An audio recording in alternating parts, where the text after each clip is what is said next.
Hi guys, movies update के एक और एपिसोड में आप सभी का स्वागत है। तो आज के इस वीडियो में हम लोग इस वीक के कुछ इंटरेस्टिंग न्यूज़ पे बात करेंगे, जिसमें मेरा मेनली फोकस डॉक्टर स्ट्रेंज 2 के न्यूज़ पे ही होगा और साथ ही कुछ र्यूमर पे भी। जैसे कि एक र्यूमर के अकॉर्डिंग वंडा वर्सेस मिस्टर फैंटास्टिक का एक फाइट सीन देखने को मिलेगा, जिसका कंपेरिजन टोबी मैguire के स्पाइडरमैन 2 मूवी के एक सीन से किया गया है। और साथ ही SRP की एक रिपोर्ट के अनुसार टोबी मैguire डॉक्टर स्ट्रेंज की इस मूवी में अपेयर नहीं होंगे, और वो क्यों, उसकी डिटेल मैं इस वीडियो में आगे दूंगा। और साथ ही जॉइंट ऐप के फ़ैन के लिए भी एक गुड न्यूज़ है जो शायद आपको जानना चाहिए। और भी बहुत सारे न्यूज़ हैं, लेकिन हाँ, मैं फालतू न्यूज़ को इंक्लूड नहीं करूँगा, क्योंकि आप जानते हो कि फालतू न्यूज़ मैं बताना नहीं चाहता और आप जानने में इंटरेस्टेड भी नहीं रहते हो। तो चलिए विदाउट इन्वेस्टिंग अ टाइम सीधे टॉपिक पे बात करते हैं। तो सबसे पहले टोबी मैguire वाले टॉपिक पे ही बात करें तो रिसेंटली मैंने एक वीडियो बनाकर आप सभी को बताया था कि टोबी मैguire के सीन कट के जो रूमर चल रहे हैं वो एक्चुअली में फेक है। और इसी बात पे मोहर SRP का एक रिपोर्ट भी लगाता है, जिसके अकॉर्डिंग जब ये मूवी अर्ली डेवलपमेंट में था तो उस वक्त टोबी मैguire के कैमियोज के बारे में सोचा जा रहा था, लेकिन एट द एंड में इस आइडिया को ड्रॉप कर दिया गया। तो आई डोंट नो कि इस रूमर में कितनी सच्चाई है, पर इसके अकॉर्डिंग टोबी मैguire वाले स्पाइडरमैन का कोई भी scene Doctor Strange in the Multiverse of Madness movie में नहीं होगा। वैसे अब जब टोबी मैguire के स्पाइडरमैन पे बात हुआ ही है, तो फिर कमेंट सेक्शन में एक दफ़ा #Spiderman4 भी कमेंट कर दो, ताकि पता चल सके कि कितने एक्टिव फैन टोबी मैguire को फिर से MCU में देखना चाहते हैं। खैर, इसके बाद doctor Strange in the Multiverse of Madness movie पे बात करें, जो आज का मेरा मेन टॉपिक भी है, तो ऑफिशियली इस मूवी को PG-13 का कैटेगरी दे दिया गया है, जैसे कि अब 13 ईयर ओल्ड बंदे ही इस मूवी को देख पाएंगे। लेकिन फिर भी कुछ ब्रूटल सीन तो होंगे ही, क्योंकि अब डिज्नी और मार्वल PG-13 की कैटेगरी को एक्सट्रीम लेवल पर यूज करता है, जिसका best example moon night series ही है। वेल, अब जब मून नाइट का नाम आ ही गया है तो एक छोटा सा अपडेट भी इस पर दे ही दूँ, नहीं तो मैं भूल जाऊँगा। तो रिपोर्ट ऐसा है कि मून नाइट और हॉकाई सीरीज एक लिमिटेड सीरीज के अंदर आता है, विच मीन्स इसका सीजन 2 बनने की पॉसिबिलिटीज़ अब 9 के बराबर है, जिससे मैं थोड़ा डिसअपॉइंट हुआ, क्योंकि भले ही मार्वल हॉकाई के सीजन 2 को न लाए, क्योंकि वो डिजर्व भी नहीं करती, लेकिन मैं मून नाइट के सीजन 2 को देखना चाहता हूँ, पर अनफॉर्चुनेटली अब ऐसा नहीं होगा। खैर, फिर से मल्टीवर्स ऑफ मैडनेस वाले टॉपिक पे लौटते हैं। तो इस मूवी में वंडा वर्सेस मिस्टर फैंटास्टिक एक छोटा सा फाइट सीन देखने को मिलेगा, जिसे कंपेयर यहाँ पे स्पाइडरमैन 2 के हॉस्पिटल वाले सीन से किया गया है, टोबी वाले स्पाइडरमैन 2 से, जहाँ पे स्पाइडरमैन और डॉक्टर ऑक्टोपस फाइट कर रहे थे। तो सच में अगर ऐसा सीन होता है तो कसम से काफ़ी मज़े आने वाले हैं। और साथ ही कुछ रिपोर्ट ऐसे भी हैं कि इस मूवी का मेन विलन वांडा नहीं बल्कि नाइटमेयर होगा, और जब वांडा डार्कहोल्ड बुक को यूज़ करेगी तो नाइटमेयर को यहाँ पे उम्मीद जागेगा, और यहाँ पे नाइटमेयर का रोल केनू रीव्स ही करने वाले हैं, जिसका अल्टीमेट पर्पस चिथॉन को फ्री करना होगा, ताकि रियलिटी का बैरियर टूट पाए और नाइटमेयर फ्री हो सके। वैसे आपने कभी सोचा है कि अगर रियलिटी का बैरियर ब्रेक होगा तो क्या होगा? तो चलिए मैं शॉर्ट में बताता हूँ। तो भले ही डॉक्टर स्ट्रेंज की इस मूवी में ऐसा ना हो, पर यकीन मानिए ऐसा फ्यूचर की मूवीज़ में होगा ही।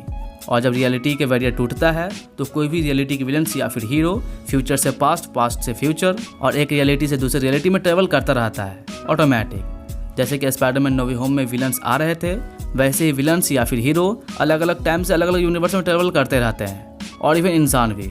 और इंसानों का दिमाग इस चीज़ों के लिए नहीं बनाया गया है। खैर, मैं सोच रहा हूँ कि एक डिटेल वीडियो इस टॉपिक पे बनाया जाए, तो इस बारे में आपकी क्या राय है वो आप मुझे कमेंट करके जरूर बताइएगा, और वीडियो मिस नहीं करने के लिए सब्सक्राइब भी कर लेना। खैर, अब डॉक्टर स्ट्रेंज वाले टॉपिक से हटकर अदर मूवीज़ के न्यूज़ पर बात कर लेते हैं। तो इसमें सबसे पहले मैं Thor love and thunder movies पर ही बात करना चाहूँगा। तो रिसेंटली फिर से इस मूवी का एक प्रमोशन पोस्टर रिलीज़ हुआ है, जिसे आप अभी स्क्रीन पर देख पा रहे होंगे। और जब थॉर 4 का नाम आ ही गया है तो फिर ट्रेलर पर बात करना तो बनता ही है। तो अभी करंट रिपोर्ट के according Thor love and thunder का टीजर ट्रेलर 18 अप्रैल को ड्रॉप हो सकता है, और इसके पीछे भी वजह है क्योंकि मार्वल अपने सारे मूवीज़ के ट्रेलर को मंडे को ही ड्रॉप करता है, और वो भी शाम में। लेकिन अगर ऐसा होगा तो आज शाम तक मुझे पता चल जाएगा, तो मैं आपको वीडियोस बनाकर इन्फॉर्म कर दूंगा, तो उसके लिए स्टे ट्यून करना। और अगर 18 अप्रैल को ड्रॉप नहीं हुआ तो फिर ये लोग doctor Strange in the Multiverse of Madness movie के साथ ही अटैच करेंगे, जो बिल्कुल भी एक फालतू आइडिया है। Well, next the flash movie पर बात करें तो रिसेंटली द फ्लैश मूवी से माइकल कीटन का लुक लीक हुआ है, जो आप अभी स्क्रीन पे देख रहे होंगे, जिसमें क्लियरली में बैट सूट दिख रहा होगा।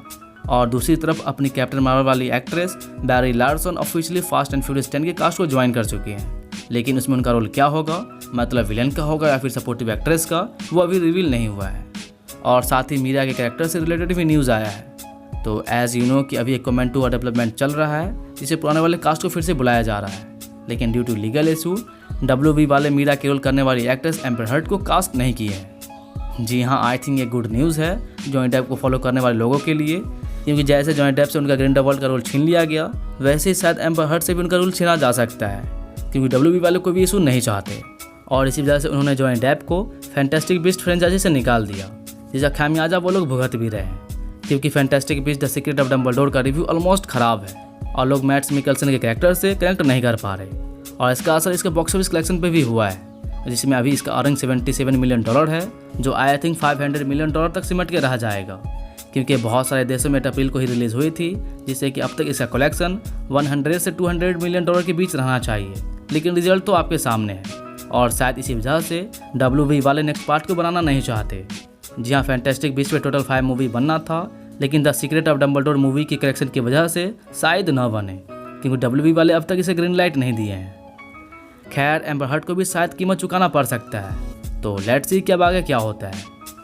वेल, अब शॉर्ट में कुछ की न्यूज़ पे बात कर लें तो नेब्यूला की एक्ट्रेस कैरन गिलान चाहती हैं कि नेब्यूला को एक सोलो स्पिन ऑफ सीरीज दिया जाए, जिसमें इस कैरेक्टर की बैक स्टोरी कवर हो। तो अगर मार्वल हाँ कहता है तो फिर मैं रेडी हूँ। और जॉन कैम्पिया कहते हैं कि डॉक्टर स्ट्रेंज की ये मूवी मार्वल के अब तक सारे मूवीज से सरप्राइजिंग होगा, और अगर सबको जोड़ दिया जाए तब ये doctor Strange in the Multiverse of madness के लेवल तक नहीं पहुँच सकता। बाय द वे, जॉन कैम्पिया वही हैं जो इससे पहले स्पाइडरमैन नो वे होम का ये इमेज लीक किए थे। और कुछ रिपोर्ट के अकॉर्डिंग ड्रैक्स की डॉटर अभी भी जिंदा है, जो may be guardian of the Galaxy volume 3 में अपीयर हो सकती हैं।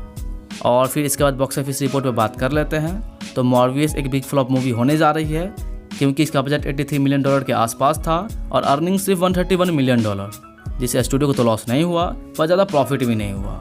और इसके अलावा कोई दूसरी मूवी नहीं है जिसका बॉक्स ऑफिस कलेक्शन बताया जाए।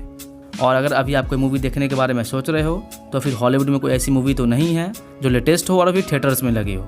लेकिन हाँ, death on the Nile the Kingsman जैसी मूवी है जो ऑफिशियली डिज्नी प्लस पे अवेलेबल है, जिसे अगर आपने अभी तक नहीं देखा है तो आप जाकर देख सकते हो, क्योंकि ये वन टाइम वॉच मूवी है। और अगर थिएटर्स में ही जाना है तो फिर मेरे ख्याल से KGF चैप्टर 2 देखना, आपका पैसा वेस्ट नहीं जाएगा।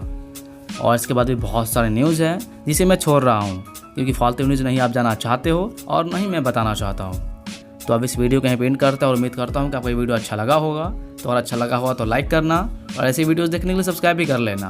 और जब भी सब्सक्राइब करने का मूड बने, चाहे वो आज हो या फिर किसी दिन, तो फिर सब्सक्राइब करने के बाद बेल आइकन पे क्लिक करके ऑल भी कर देना नोटिफिकेशन के लिए। नहीं तो ऐसे सब्सक्राइब करने का कोई फ़ायदा भी नहीं। और कुछ पूछना किसी मूवी के बारे में या फिर किसी वेब सीरीज़ के बारे में तो आप मुझे डायरेक्टली कमेंट करके पूछ सकते हो, मैं सारे कमेंट का रिप्लाई देता हूँ। तो फिर मिलता है किसी और वीडियो में, तब तक के लिए बाय गाइज़।